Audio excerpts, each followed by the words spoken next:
आत्मीय स्वजन भाइयों बहनों सादर जय जय सीताराम, जय गौ माता, जय गोपाल। सांच बराबर तप नहीं, झूठ बराबर पाप, जाके हृदय साच है ताके हृदय आप। और ये भी आप सुनते होंगे, चाहे कोई भी युग आ जाए लेकिन सत्यमेव जयते ही लिखा जाता है।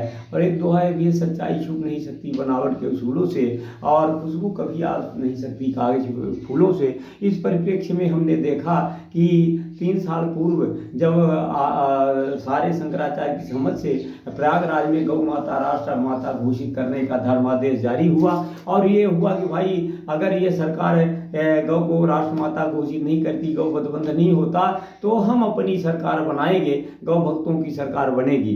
तो ये चूंकि तथाकथित कालनेमी जो सरकार है, उसने शंकराचार्य को का दमन करने के लिए शंकराचार्य के ऊपर फर्जी मुकदमा दायर करा दिया।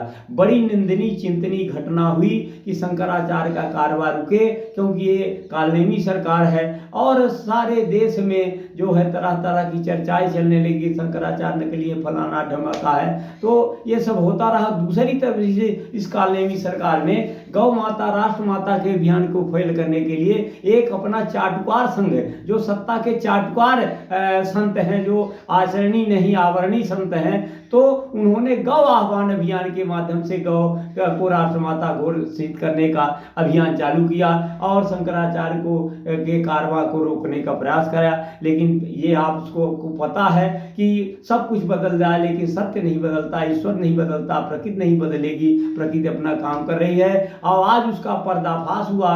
भगवान अयोध्या की नगरी से पहला पर्दाफाश हुआ। पहला पर्दाफाश तो ये हुआ कि देश बचाओ अभियान गौ कथा आयोजित कर रहा था, तो इस सनातनी सरकार ने गौ कथा की अनुमति नहीं दी और हम ये काले वस्त्र धारण किए हुए हैं। और इसके बाद तुरंत परिणाम हुआ कि जो अयोध्या हमारा धाम है, वहाँ से संदेश आया कि सारी व्यवस्था चोर है और वहाँ के मंदिर की चोरी हो गई। अब ये राक्षस हैं कि भक्त हैं समझ में नहीं आ रहा। और वहाँ के संत कह रहे हैं कि सब बेईमान है, चोर है, भगवान न्याय करेगा। भगवान ने न्याय कर दिया। शंकराचार्य के विरोध में आवाज अपराध दर्ज करने वाला उसने खुलासा कर दिया कि हमको दबाव डलवा कर फर्जी मुकदमा दायर किया गया, और इस प्रकार से शंकराचार्य जी की विजय हुई और ये बेईमानों का मुंह काला हो गया, भगवान ने काला कर दिया। और दूसरा जो चाटुकार संत हैं, एक रामभद्राचार्य है, वो अपने भीख मांग रहे हैं कि हमें सुरक्षा प्रदान की जाए। तो ये देखिए